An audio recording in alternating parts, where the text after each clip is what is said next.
That's one of our go-tos too, is making like a tuna, like sardine, what do you call it? Tuna Salad? salad. Yeah. Yeah. Yeah. And Smorgasbord. A like, tuna yeah. smorgasbord. Hey everyone, I'm Morgan, co-founder of Primal Kitchen and host of the Primal Kitchen podcast. Today, I'm getting personal with surf legend Bethany Hamilton as she shares how her strength and faith helped her overcome the seemingly impossible. Bethany was a rising surf star at the age of 13 when she lost her left arm to a 14-foot tiger shark, which seemed to end her dream career. However, 1 month after the attack, Bethany returned to surfing and within 2 years won her first national surfing title.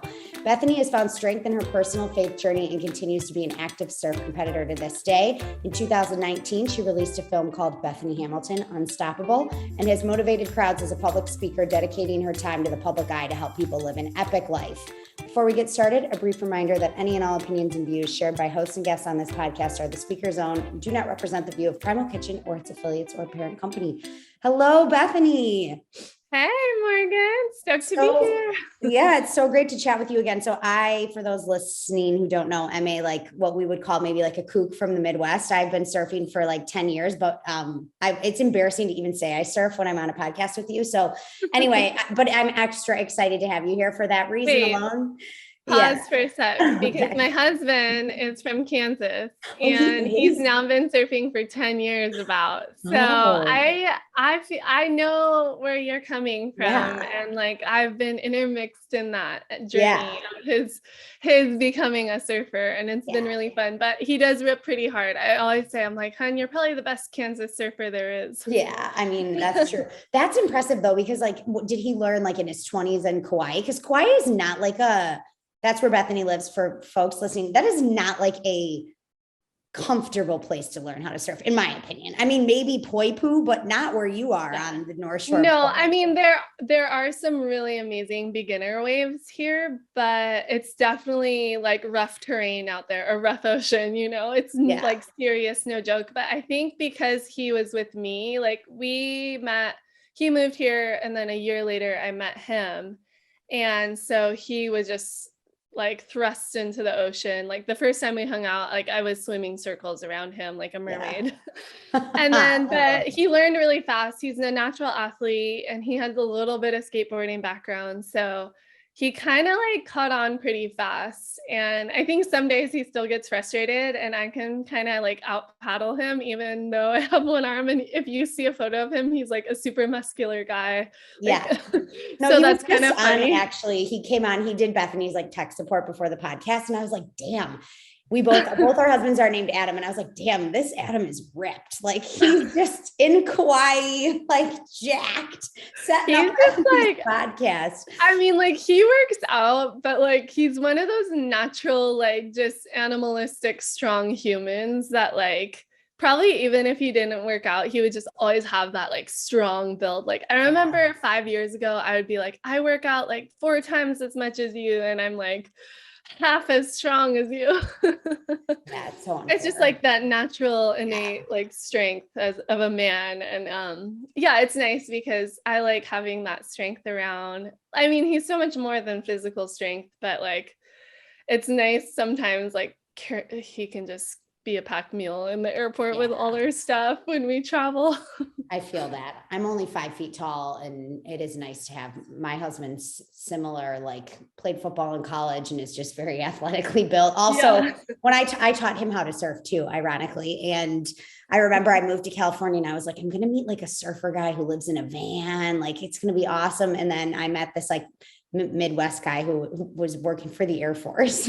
This is like not, but in a month he like had the hair grown out. He was surfing and then, very quickly adopted the sport. But how did you guys meet?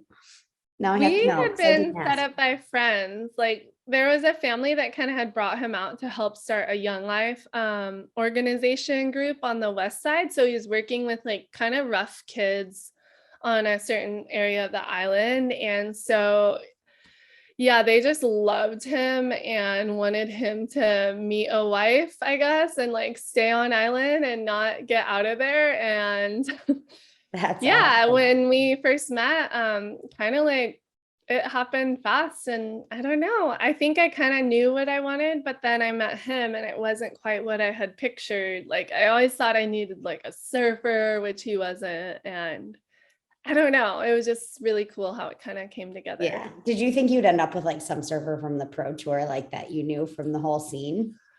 I don't know. Like I didn't think I would marry a like local Hawaii sort of person. I never really meshed with the guys out here. So when I met him, there was something about him. I think it was that Midwestern like upbringing that really caught my attention. And I mean, we shared a lot of interests. We were both adventurous, like we lived a life of faith, and we just kind of like eventually I brought him into the journey of health, and like all these things just kind of worked out. And I think also, I was so immersed in the surf culture that he brought me out of it. And I liked that. Like, and I needed that. I needed like some separation of like surf obsession. Yeah, life outside of the Yeah. And still to this day, I feel like he helps balance out the family life. And like, I'm getting my boys to learn how to surf now. I have 3 boys, and my oldest is 6.5, and he's a shredder. And so it's nice to just have that balance. And even though I'm sure whatever would have worked out if I had fallen in love with someone who's a surf diehard, but he does love surfing, and we try to get like at least a few surfs together a month, get grandma on the children. Yeah, I love it. That's great. I have to tell everyone listening that the last time I talked to Bethany, we don't even remember what it was for, but I interviewed her for some other podcast, and I wasn't doing the Primal Kitchen podcast at the time. We had such a fun conversation. I decided I wanted to host the Primal Kitchen podcast after my convo with Bethany. So here we are, like a year plus later. I think it was like November of 2020. And I remember that because I was in this rental house in Michigan in like quarantine with my husband's family during like early COVID phase. Yeah. But yeah, so it's just like really coming full circle for me, because I'm like, God, last time I talked to you, you didn't even have a podcast. This is great. But anyway, okay. So you're in Kauai. You have this hot, really ripped husband who surfs, and he's a Midwest kind, which I can vouch for is like, that's the best. But bring folks along on the journey who might not like know your full story. Like give us the scoop about the Bethany story. So I was born and raised here in Kauai, Hawaii, and had 2 older brothers and amazing rad surfer hippie parents that just lived their life around the ocean. And then once they had their children, me included, they just shared that love for the ocean. And I took that at a really young age. I was probably about like before I could walk on a surfboard. And then by the time I was like 5, I was like doing competition. And then by the time I was 8, I was like, I know what I'm going to do when I'm older. I'm going to be one of the best female surfers in the world. And then at age 13, I went to the National Scholastic Surfing Association finals, basically the biggest event for amateur surfing in the US. And I placed second in the finals against like way older girls in high school. I was just like this little frother grom. And that was like, okay, wow, this girl's like on everyone's radar. Like she's gonna like do big things. And it was that next fall, I was surfing with my best friend, and then I lost my arm to a shark, which was not part of the plan. But I had a sense of peace that God was in control, and I really got through that time with so much resiliency and just gratitude to be alive. I remember waking up in the hospital thinking like I could have died, and for some reason I'm still here. And even though I don't know what my future is going to be like and my world feels upside down, there's more to life, and I'm just gonna keep going. And so less than a month later, I was out there surfing again, as soon as the doctor said I could get in the ocean. I had talked to a friend, his name was Mike Coots, and he actually learned how to surf with one leg, and he had been through something similar to me. And that was like my hint of hope, like, whoa, maybe I can surf with one arm. And I think I had gone through so much in that short period of time, but my greater fear was not of sharks, but to lose my passion, my love, this sport that was so much more than a sport, is art and lifestyle, and just beauty, and I didn't want to lose that. So I was willing to get back on my board and keep going. And I remember my first wave, I stood up on my feet and rode it all the way to the beach. And it was a very mundane wave, but it was like the best wave of my life. Like I can remember that feeling still that day. And I rode it all the way to the beach, and it was just like, I was crying tears of joy. And then that kind of just, I didn't know what was going to go on from there, but I knew I would be in the ocean. And little did I know I would go on to be one of the best female surfers of my time and do a lot of other really cool things that I've done, like motivational speaking, competitive surfing. I've won an ESPY award, and now I'm doing life coaching programs and just having a lot of fun with life. Like I'm basically living out my dreams and passions, and whether it be surfing, family, or helping others, I would say those are like the three big pillars. And then of course, like underneath that all, living a life of faith. And I'm very passionate about health, and I'm constantly pursuing the things that get me stoked in life, and it's really fun. Yeah, it's just like so amazing. Okay, so many questions. I'd like this. I don't think I asked you this last time I talked to you, but I'm just thinking of like, you brought it up a little bit, but fear, like getting back in the water and saying like, I'm not afraid of sharks, but like even just your family, like, I mean, how you were 13, like to be able to have such resiliency and even like paddle back out again, like, do you think the age helped? Do you think it's just who you are? Like where did this resiliency come from? And like, how is fear present? And what has your relationship been like with fear since the shark attack? Yeah. So, I think sharks, for example, are a legit fear that was a fair fear, like fair enough that my 13-year-old self was scared of sharks. Of course I should be. Like that would be weird if I wasn't. But my fear of like, I think so often we take our challenges, and we turn them into our fears.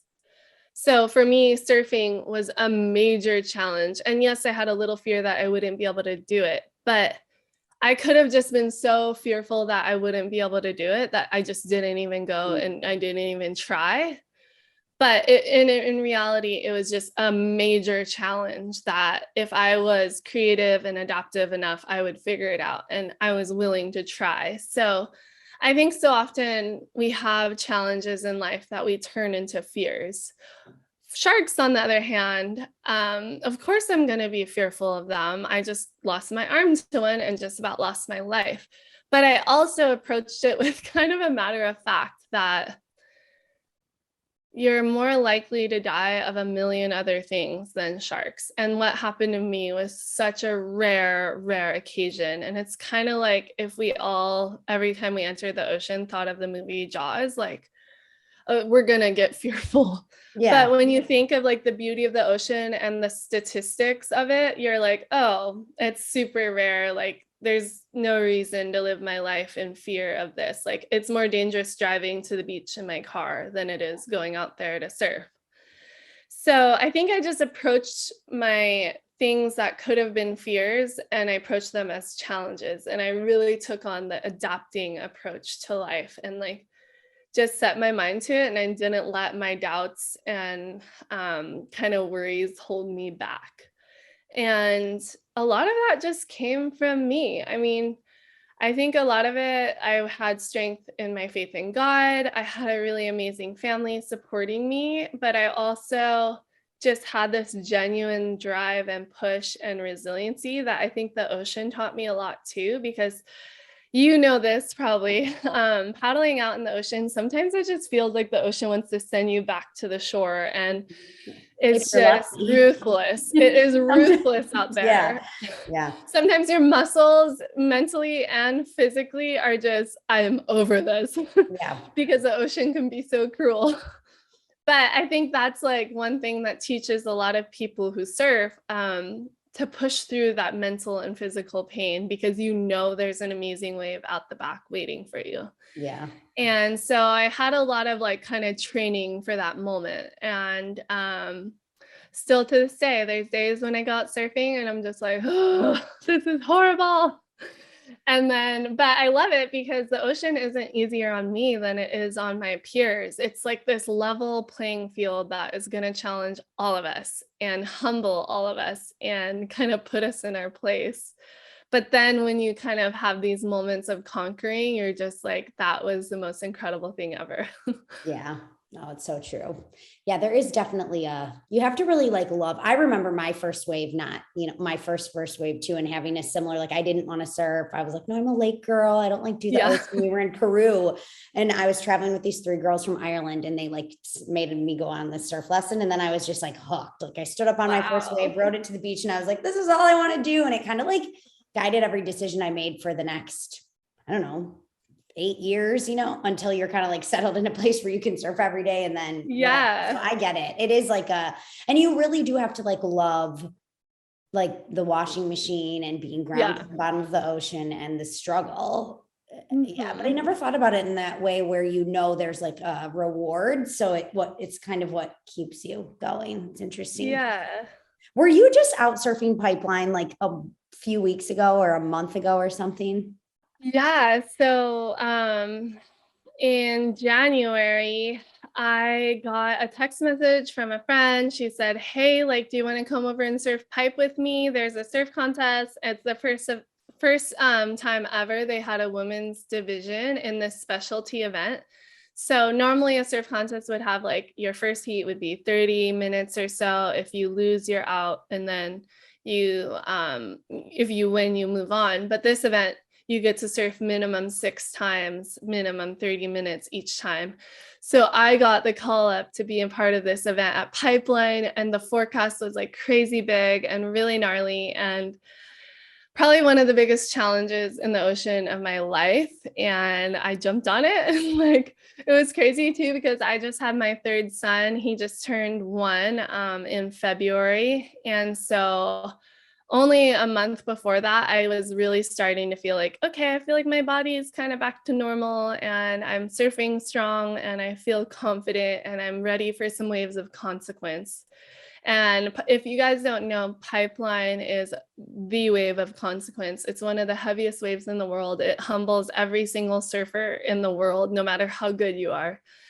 And so I got the chance to surf, and not only that one specialty event, but also the next event there, that was a World Surfing League event. I got a last minute call up for someone who was sick, and I got to compete, and it was just really fun. To surf twice in the last like month. So I surfed in 2 separate events in the beginning part of the year, and it was just incredible and super fun. And for those listening, how big was it? How big were the waves? It was like as big as you can surf it. So it was not easy. It was not inviting. I got super pounded, but I also talking about people who don't know anything about surfing, like 20 feet. And I'm not talking Hawaiian like 20, feet. Like, give me like, not Hawaiian, like give me the real feet. It was like solid 20 feet, but the wave is like, even when the wave is 6 foot, it's like as scary as like a 10-footer because it's so thick and powerful and gnarly and shallow. So even at 20 foot compared to some other waves that are 20 foot, it is like no joke. Yeah. And you're not getting like towed in. Everyone's paddling in. Yeah, we're all out there on our own. Like we did have ocean safety, like lifeguards on jet skis ready to rescue at any minute, but we're all on our own out there. And so it's a really cool journey just to share such an incredible wave with 3 other amazing surfers and just kind of put on a show, I guess. Yeah, I'd say so. And how'd you do? Like, how did you catch any epic waves? Were you like, that's the best wave I've caught in 10 years? Like, tell me about it. I want to know the details. I didn't quite reach all of my goals, but I got one of the most beautiful waves I've ever gotten out there. And by the end of the event, like, it's kind of hard to explain, but I really didn't understand the wave at the beginning of the event. I have surfed it. I've watched it a lot. I have, I get the wave, but it's kind of like learning to read. Like I was basically in the beginner stage of understanding the wave. So by the end of the event, I really was starting to understand the wave and be able to position myself for the good waves and pick out the good waves. So it's kind of hard to explain in a short time for people that may not understand surfing, but I was learning to read the chapter books out there. So Pipeline's not something you surf like every winter. This is like a special. I don't surf there that much. It's on a different island for those of you listening who don't know. It's on Oahu. She lives on Kauai. So yeah. Yeah. And it usually has like, when it's good, it's like 75 of the gnarliest guys out. And you could go out there for 6 hours and catch one wave. Like it's that challenging. It's probably the most sceney wave in the world, maybe, right? For sure. So I feel like the wave itself is so intimidating and hard, but the crowd is like equally as hard. So I tend to just find different waves that kind of remind me of it, but less crowded. Yeah. I don't blame you. And you don't have to take a flight for.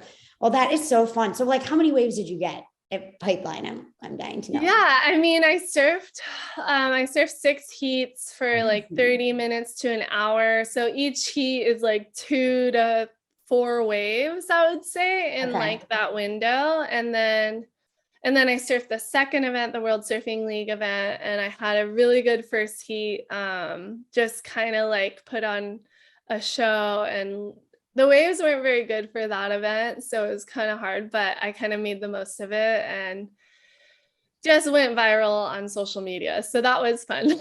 Yeah, that's always fun, right? Just to explain it, I feel like there's no other way to explain it. Unfortunately, like I know we don't view life as going viral, but like the performance I had went very viral.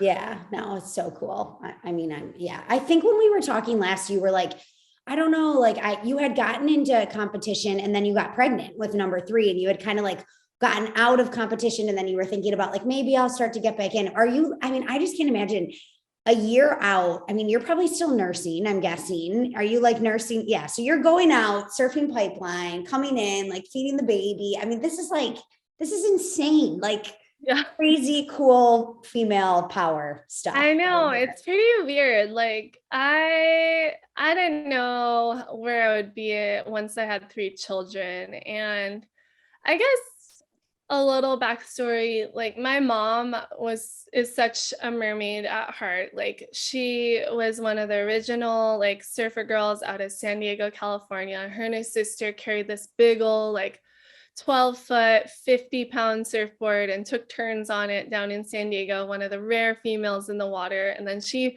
moved out to Hawaii where she met my dad. And then it's kind of sad, but I bring up the point that after my mom had me, her 3rd child, she kind of like let surfing go. Like she just didn't prioritize herself in the sense of her health or getting in the ocean. And I wish that she had been out there with me instead of watching me on the beach and like kind of letting her health go. And so I knew that like once I had children, my priority would be that I would take care of myself and make sure I'm getting back in shape and doing the thing that I love, even if it's not competitive or professionally, like just getting out there and having fun and just finding my little windows of time to go be present and like have some me time. So yeah, I guess after having my 3rd, I kind of was like, I don't know, I'm not like super sold on competing, but I'm at least going to get back in good shape so I can keep shredding. And then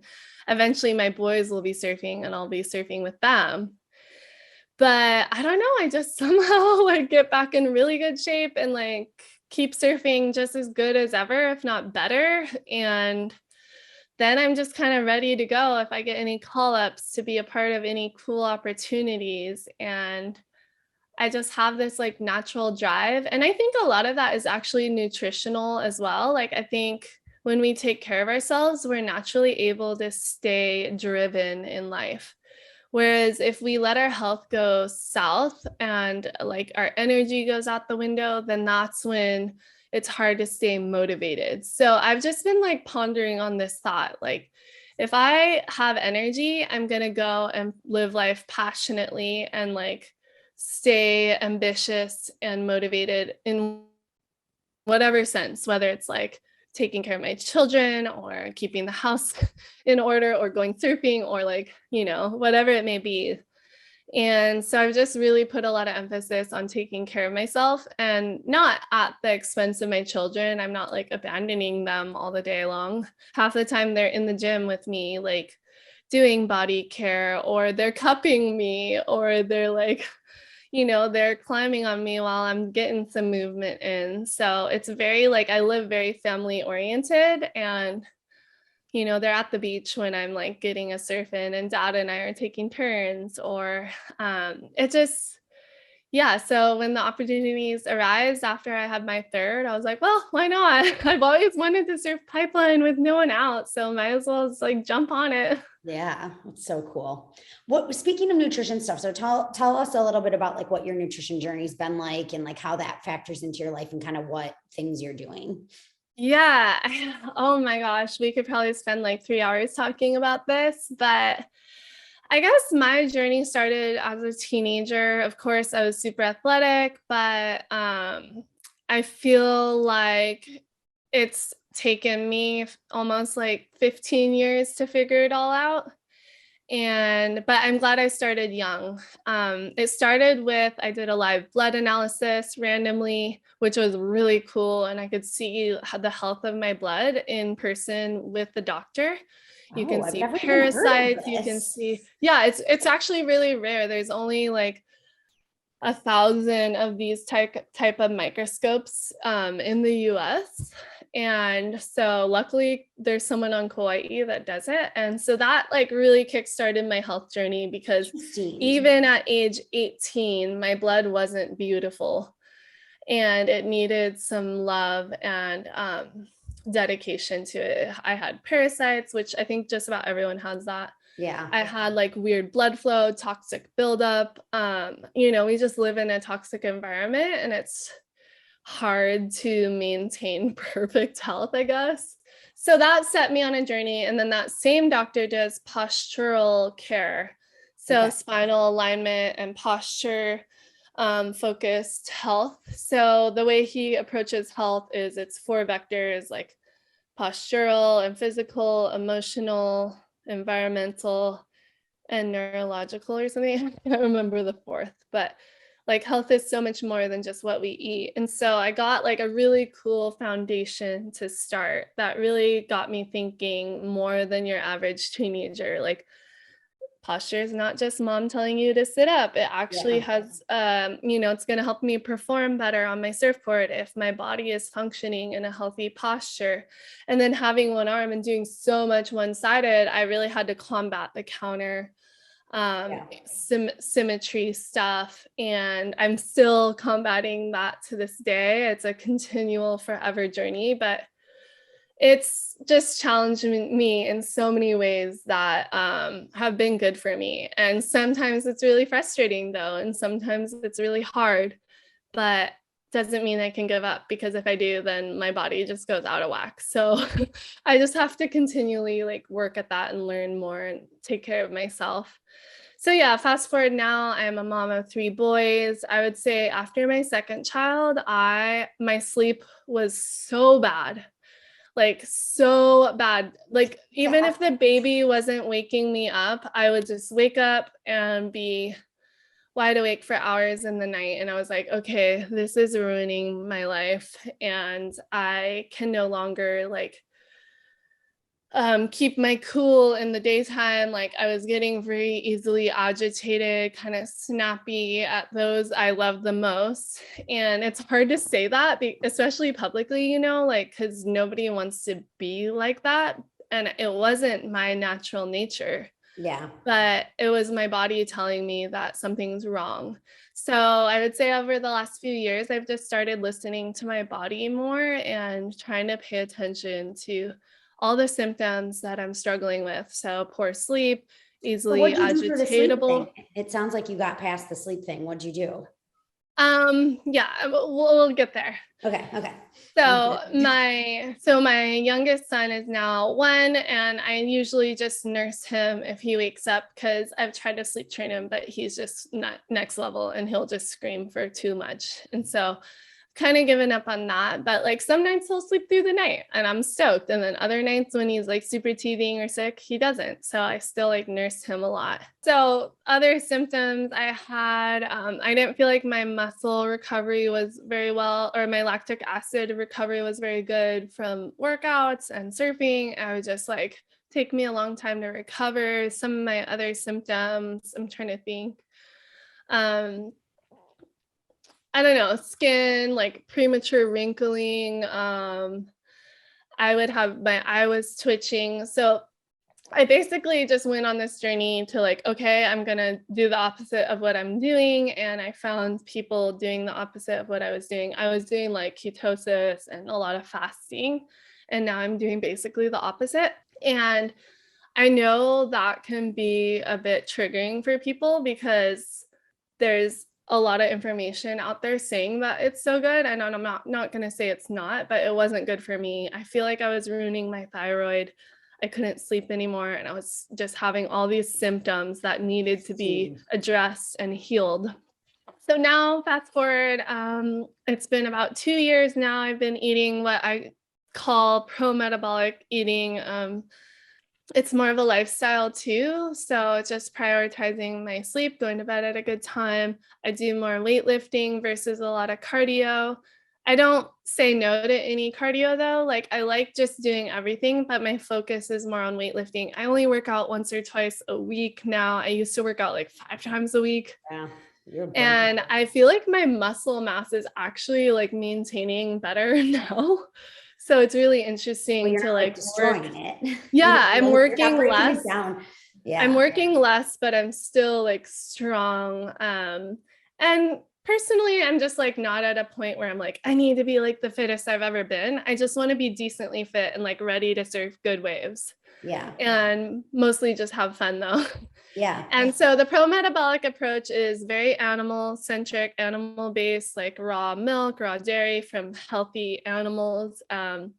My brother is actually a raw dairy farmer, so I get milk from him, which is awesome. I get to go visit the cows on the pasture, and they gotta be the happiest cows on the planet, or up there.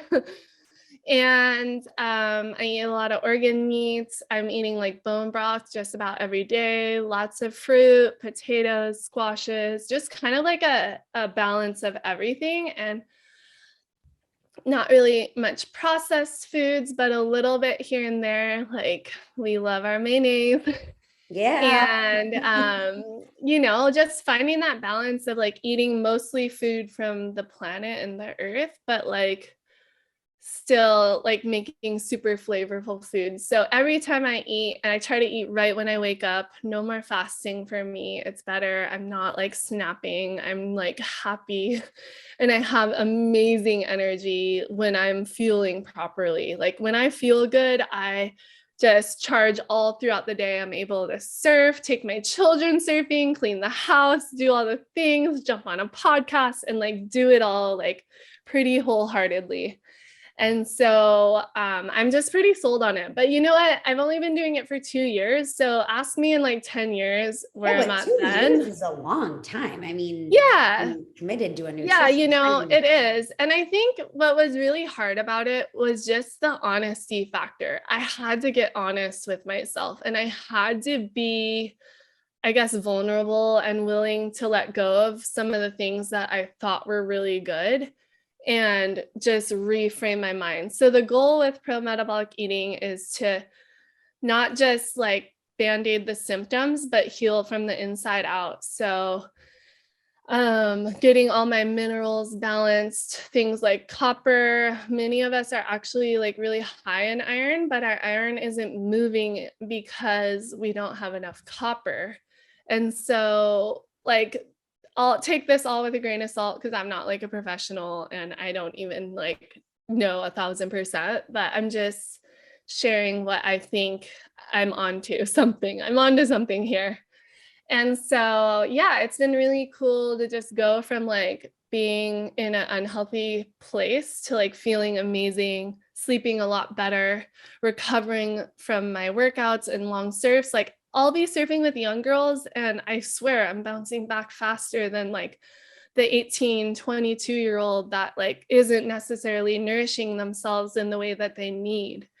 And so yeah, I guess I'm primarily using glucose as my energy, but I'm still eating fat and protein. Like I cook in butter and ghee and coconut oil, and I eat a lot of protein.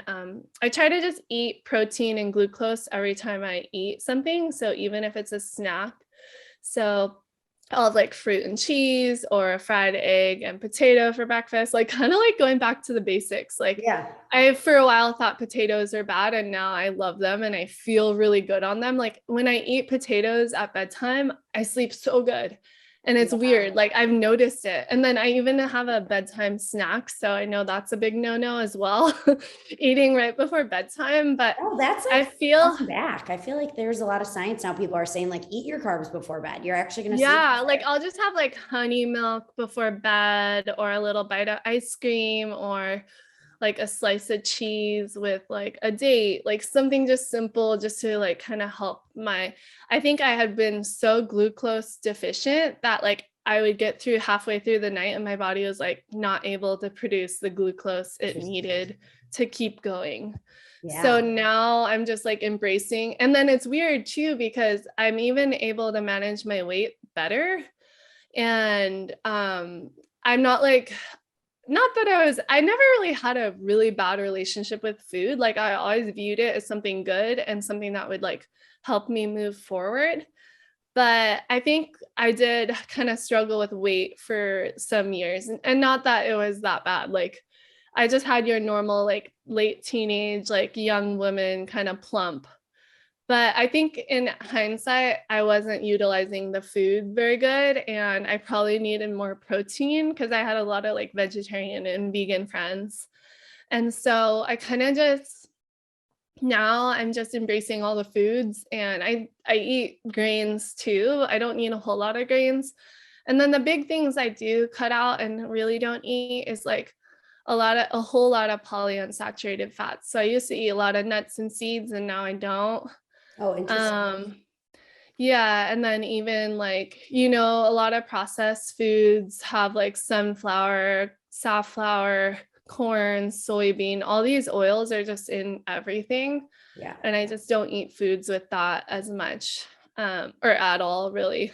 Yeah. The rare occasion. But anytime you eat out on that one.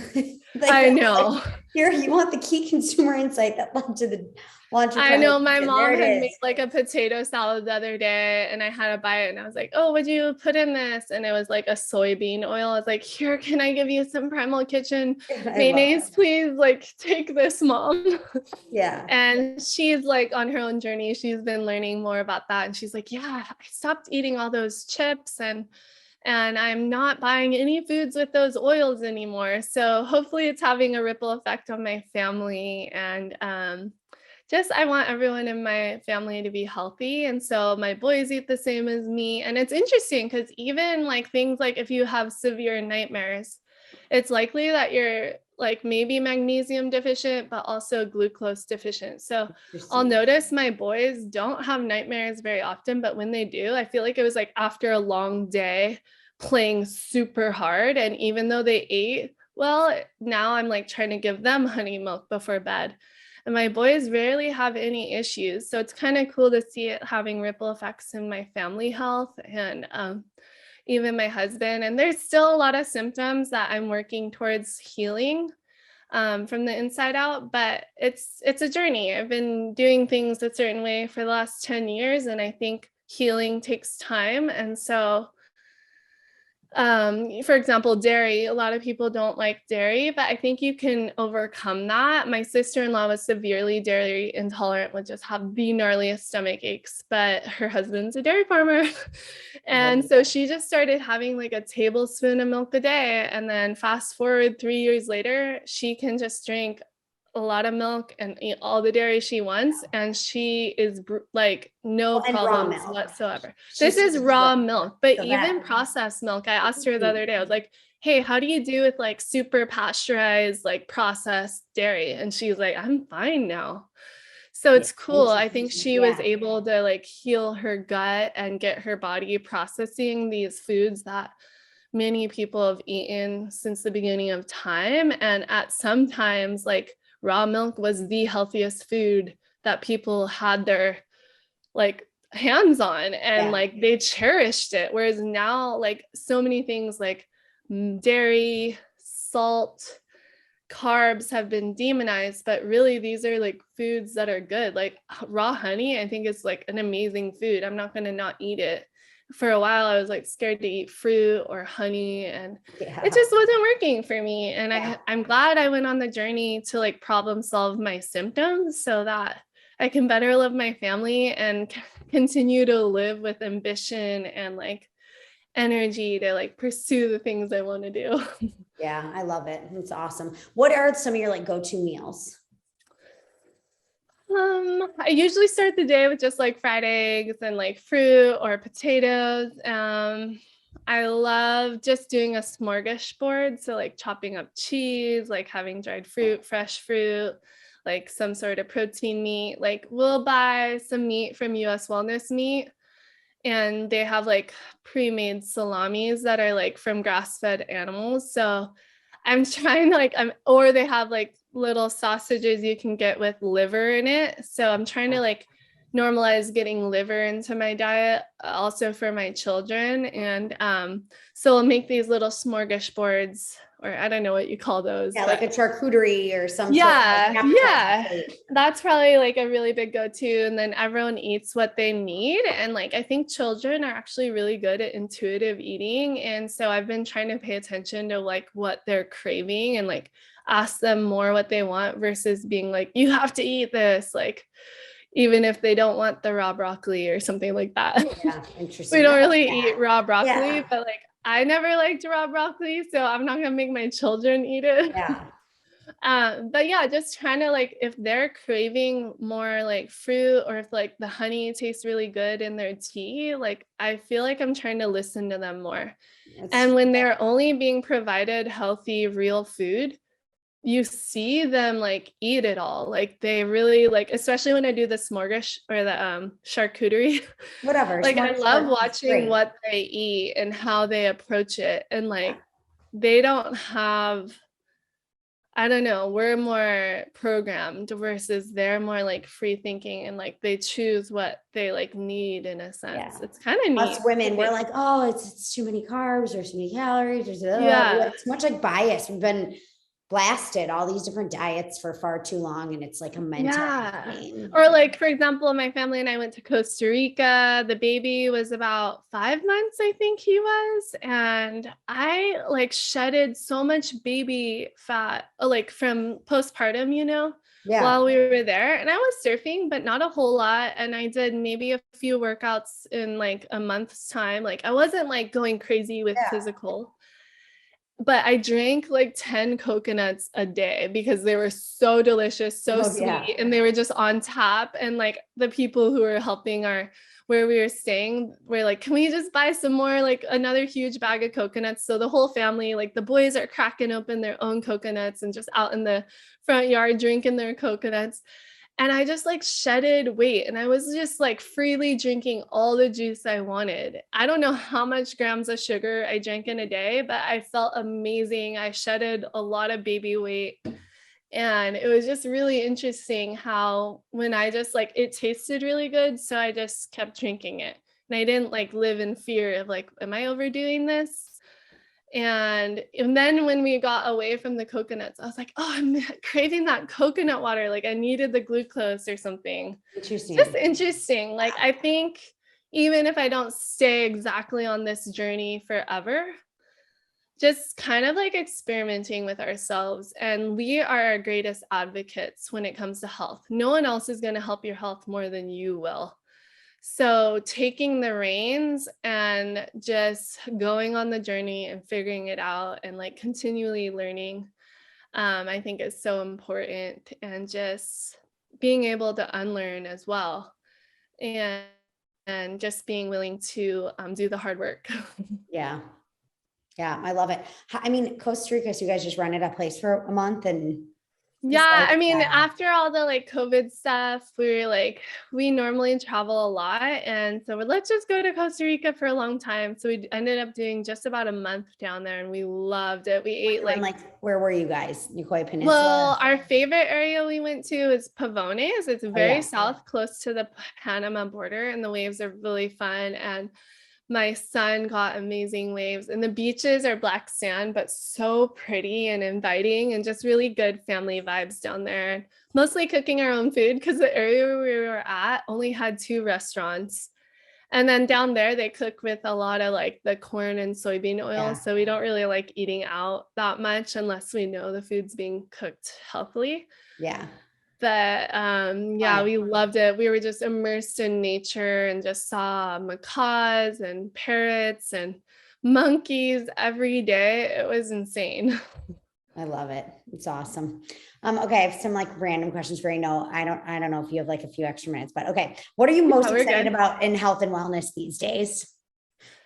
Oh my gosh. Well, okay, so we want to get really biohacking nerdy. I just bought this hydrogen machine. So it's called the AquaCure. I don't have an affiliate or anything. Like I'm just nerding on it and I'm like obsessed. But this thing, I listened to a podcast and kind of got turned on to it. And I ended up buying it. And my husband and I were just so stoked. So we breathe like hydrogen every day and then we drink It's like water. a nebulizer, or is it like a water filter? It's like this machine thing. I can't even explain it, but like you turn it on and like you have to take care of it and stuff, but it has like these cords and you can put it on your head. I've been meaning to do goggles because I'm hoping to heal. I have a pterygium on my eye and I don't want to get it surgically removed. And I've heard that people have lost cataracts doing the hydrogen goggles. So in a year, hopefully my pterygium is gone. I've just been kind of slacking to do it, but I've been breathing consistently and it's like revved my metabolism a lot. My father-in-law was staying with us for a couple of months. And when he first got here, going up our stairs really hurt his knees and joints. By the end of the trip, his knees were feeling amazing. And it supposedly helps you with inflammation and therefore like helps your body heal wherever your body needs to heal. And so it's been really cool. It's kind of a nerdy thing, but yeah, I mean, we only have so much time in the day as parents and like with work and keeping life moving forward. But you'll usually find my husband or I in the kitchen making food for our children, breathing our like hydrogen machine. Or we had a little cold this last week and we even had the boys breathing it. You can like adjust the settings per your body weight. And I bounced back so fast from the cold. I had a sore throat for like a half a day and then I breathed like as much as I could that day and then it was gone. Or like my friend had gotten COVID really gnarly. She was like out for 2 weeks and she said she was coughing nonstop. Finally, she was getting back into the ocean, but she was really low energy. And I had her come over and breathe after a surf. She never coughed again. So this stuff is like super nerdy cool. It's called the AquaCure if you want to check it out. Okay. But yeah, I mean, I know Mercola was really big on hydrogen tablets, which you can get tablets and like put them in water and you just drink it. And I've heard some cool stories with that. And there's a lot of science, like there's a Japanese doctor who's been studying hydrogen for years. It's helped obese rats overcome obesity, diabetic rats overcome diabetes. Some crazy science out there. So that's been a fun little nerd journey we've been on lately. And just trying to like spend more time in nature and be present and like leave the phone in the car or at home and just kind of find the balance in life. There's like endless things to do, but sometimes you just got to put the to-dos aside and just enjoy life and enjoy nature, enjoy the people you love. Yeah, it's awesome. Who's inspiring you these days? Any like people that you're feeling real inspired by? Honestly, like my mom's probably like the greatest influence in my life. She's always just super encouraging towards mothering, towards like my journey of mothering, my journey as a wife, and just finding the balance and like tools to make the right decisions along the way. So her and I, we love just playing Scrabble, and she's usually just life coaching me while we play Scrabble, and it's really cute and sweet.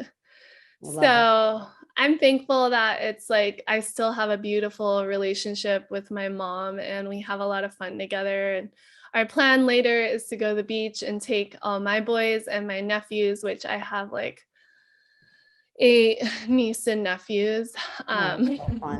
So we're going to go have a big beach day later.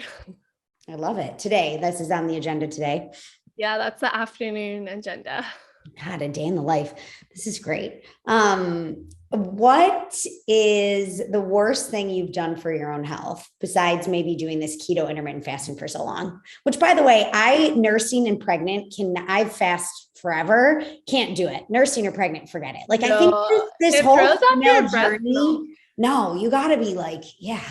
Eating enough to like produce milk. And it's interesting. That's one of the symptoms I'm trying to figure out, is because I feel like I'm eating like 3,000 calories a day at least. I think I should probably do a calorie counter a day or something, but I'm like not holding back.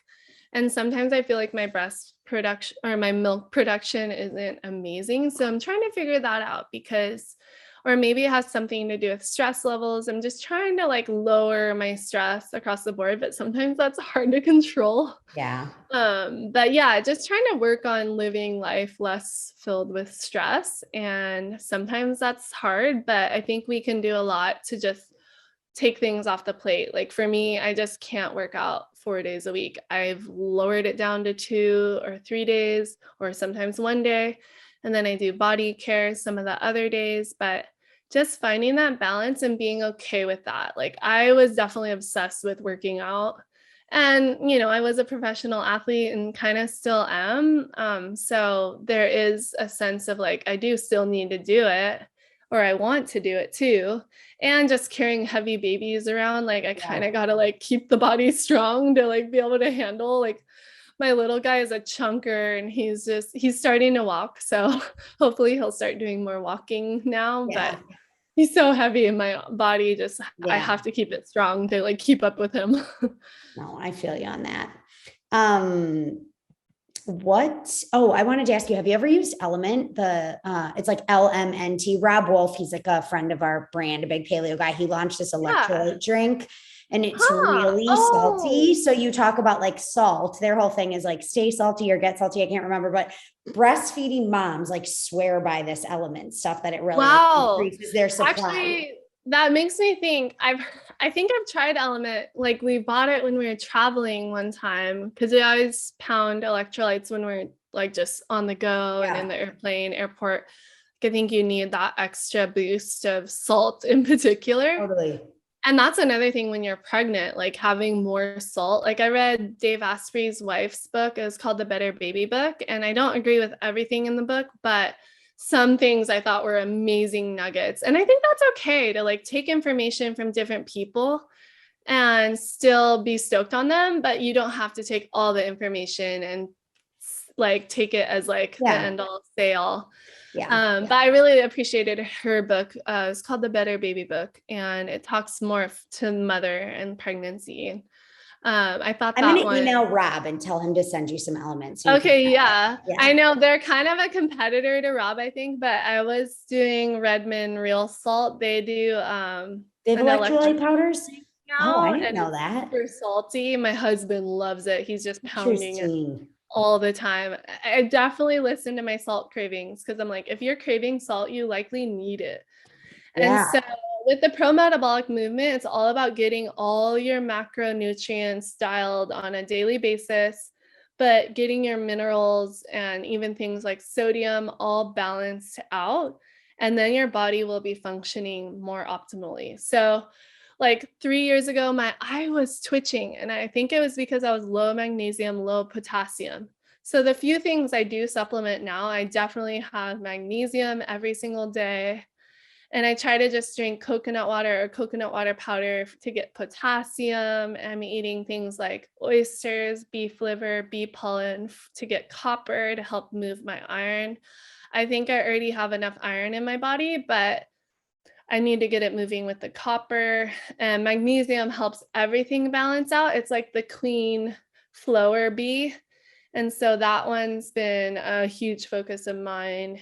And yeah, I keep it pretty simple. Sometimes I take vitamin K or a few other things, but for the most part, I used to take like 30 supplements a day. Yeah. And now I just like kind of have I do have some collagen and gelatin and bone broth and high mineral foods like organ meats and whatnot, and lots of fruit and even fruit juices. try to eat like what's in season out here, but I also am just buying like what I can from the grocery store, We're all in like survival mode, so I'm trying to like find more simple meals that are easy, Yeah. crock pot meals, and Yeah. just like nourish well and take care of ourselves. I love it. It's so awesome. Okay, this is my last question I ask everyone, but I'm curious how you'll answer this because I feel like you're a pretty open book. But what is something most people don't know about you? Oh gosh. I don't know. Um, okay, there's a few random things, but I like grew up doing jujitsu for a while and I loved that. It was so fun. I kind of stopped doing it because I kept feeling like I was going to injure my knee, but in my early 20s, like late teens, I loved that martial arts. I think it's so good for women too. And I was traveling a lot by myself. And so it brought a lot of confidence in like, okay, I can kind of protect myself if something crazy happened.